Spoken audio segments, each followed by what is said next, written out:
चौधरी लक्ष्मी नारायण जी, सूक्ष्म लघु मध्यम उद्यम विभाग के मंत्री श्री सिद्धार्थनाथ सिंह जी,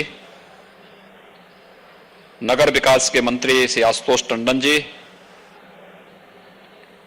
समाज कल्याण विभाग के मंत्री श्री रमापति शास्त्री जी, जल शक्ति मंत्री डॉक्टर महेंद्र सिंह जी, उद्यान मंत्री श्री श्रीराम चौहान जी, पर्यटन और संस्कृति मंत्री डॉक्टर नीलकंठ तिवारी जी, खेल विभाग के मंत्री श्री उपेंद्र तिवारी जी, महिला और बाल विकास विभाग के मंत्री श्रीमती स्वाति सिंह जी, कृषि राज्य मंत्री श्री लाखन सिंह राजपूत जी, माननीय सांसद श्री कौशल किशोर जी, महापौर श्रीमती संयुक्ता भाटिया जी,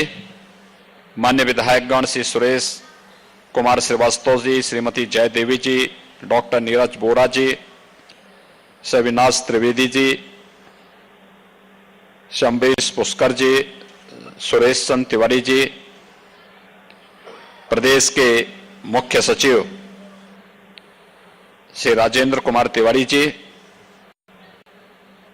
अपर मुख्य सचिव गृह श्री अवनीश कुमार अवस्थी जी, अपर मुख्य सचिव सूचना एवं खादी ग्रामोद्योग श्री नवनीत कुमार सहगल जी, प्रमुख सचिव संस्कृति एवं पर्यटन मुकेश कुमार मिश्राम जी, यहाँ के मंडलायुक्त, जिलाधिकारी और अन्य सभी हमारे प्रशासनिक अधिकारीगण, स्थापना दिवस के इस कार्यक्रम में लखनऊ में हमारे साथ जुड़े हुए सभी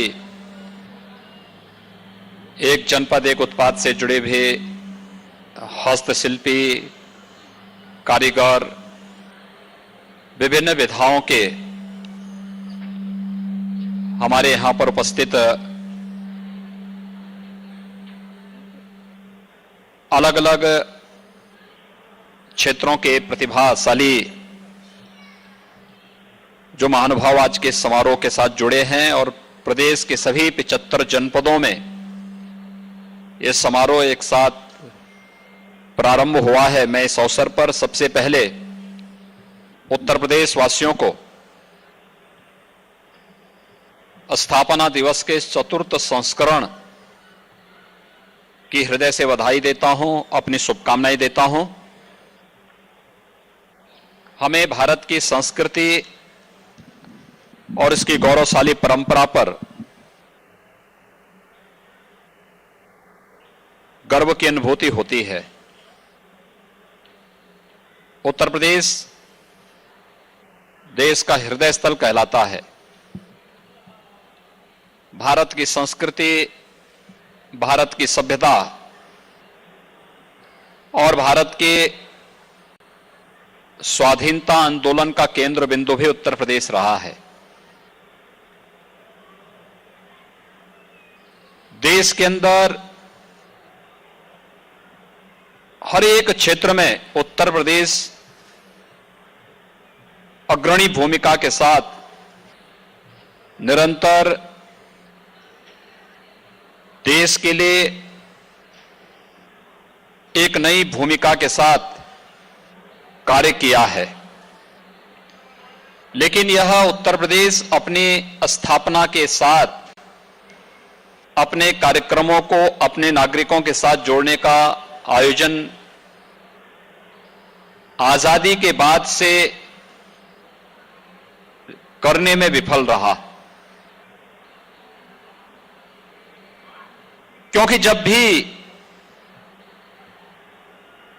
समाज के जिम्मेदार लोगों के सामने अपनी परंपरा और अपनी संस्कृति के प्रति गौरव की अनुभूति करने का कोई भाव नहीं होता, जब भी समाज के लिए कुछ कर गुजरने की उत्सुकता नहीं होती,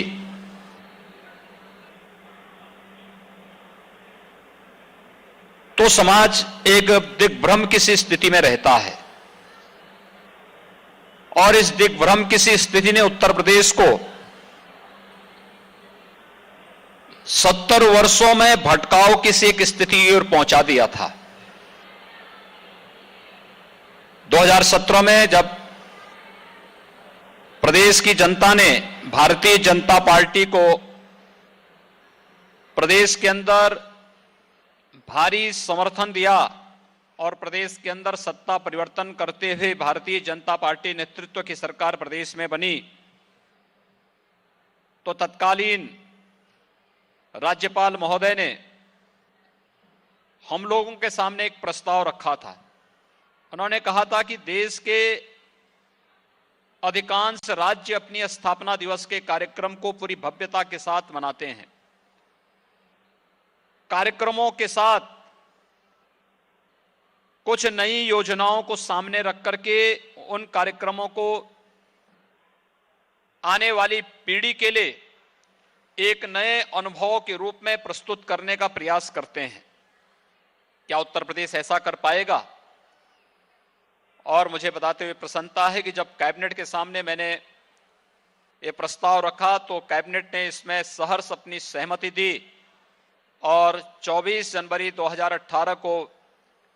उत्तर प्रदेश की स्थापना का पहला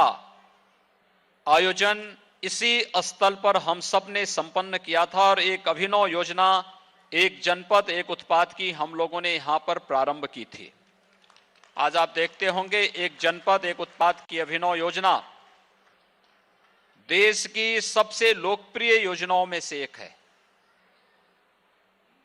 आत्मनिर्भर भारत का आधार बनने का जज्बा रखने वाला वह आयोजन आज देश के अंदर यूनियन बजट में भी अपना स्थान प्राप्त करता है। एक जनपद एक उत्पाद की इस योजना के साथ प्रारंभ हुआ उत्तर प्रदेश की यह योजना आदरणीय प्रधानमंत्री जी ने सराहा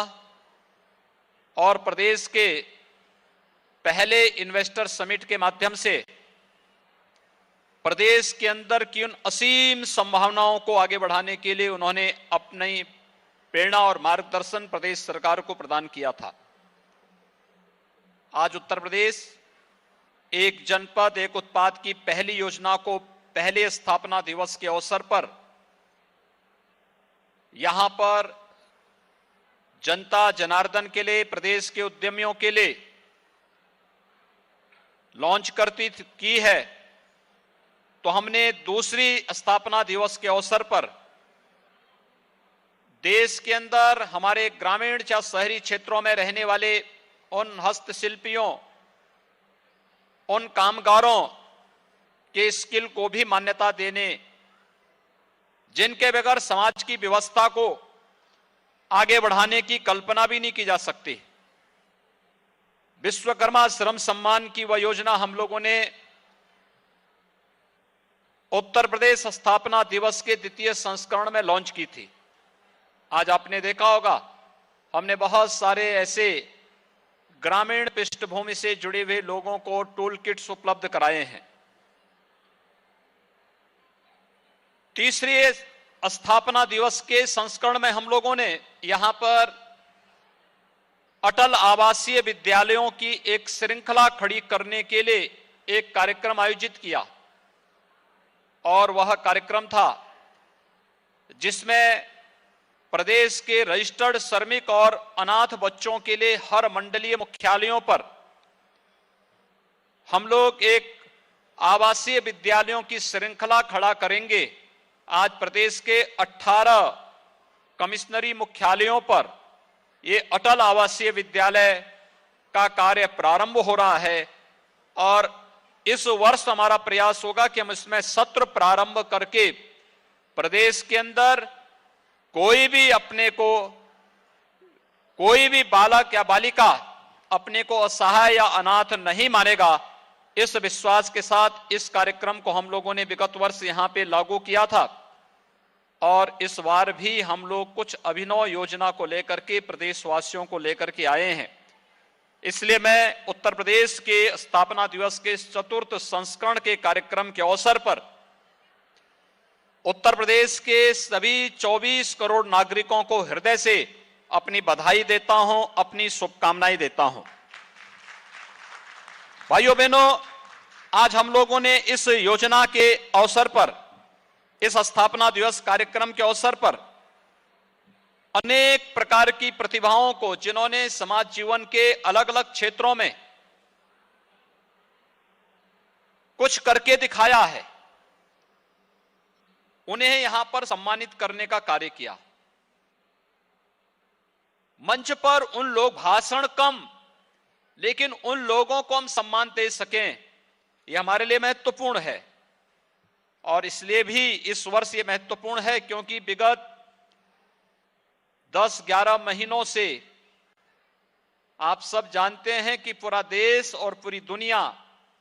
वैश्विक महामारी कोरोना का सामना कर रही है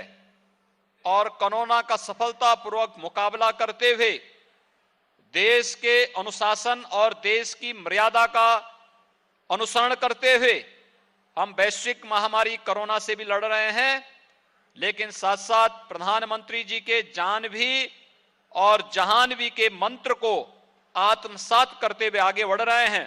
उन स्थितियों में इन सभी प्रतिभाओं का सम्मान करते हुए मुझे गौरव की अनुभूति हो रही थी कि कोरोना कालखंड में भी हमारी इन प्रतिभाओं ने हिम्मत नहीं हारा और हिम्मत न हारने का परिणाम स्वरूप है कि आज उन्हें यहां पर इस मंच के माध्यम से, स्थापना दिवस के कार्यक्रम के माध्यम से हम लोगों ने उनका सम्मान किया। सम्मान के माध्यम से सबसे पहले यहां पर खेल प्रतिभाओं का सम्मान किया गया, जिसमें खेल के क्षेत्र में महिलाओं को रानी लक्ष्मीबाई पुरस्कार और बालकों को लक्ष्मण पुरस्कार से सम्मानित करने का कार्य इस मंच के माध्यम से हुआ है। आपने देखा होगा कि हमारे खिलाड़ियों ने प्रदेश को देश में और दुनिया में एक नई पहचान दिलाने का कार्य किया है और लक्ष्मीबाई पुरस्कार और लक्ष्मण पुरस्कार, ये दोनों खेल जगत की उन सभी हस्तियों को प्रदान करने का कार्य जिन्होंने विशिष्ट रूप से योगदान किया है या कोई विशिष्ट स्थान बनाया है, और आज उन सबको यहां पर सम्मान देने का कार्य इस मंच के माध्यम से उपलब्ध किया गया। इसके साथ ही यहां पे सूक्ष्म लघु मध्यम उद्यम विभाग, जो प्रदेश की एक जनपद एक उत्पाद, विश्वकर्मा श्रम सम्मान, माटी कला बोर्ड जैसी अभिनव योजनाओं को आगे बढ़ा करके वोकल फॉर लोकल की प्रधानमंत्री जी के संकल्पना को एक नई उड़ान देने का कार्य कर रहे हैं। यहां पर हम लोगों ने टूल किट वितरण का कार्यक्रम और एक जनपद एक उत्पाद के उन परंपरागत उद्यम से जुड़े हुए कारीगरों और हस्तशिल्पियों को सम्मान देने का। मैं सिर्फ राघव भोग आटे की रोटी खाता हूँ और क्या चटपटा है राजेश मसाला, टेस्ट मस्त, जबरदस्त। ट्राई करिए राजेश राघव भोग चक्की आटा। सब कुछ आजमाया और तब मैंने माना कि सिर्फ सच्ची सहेली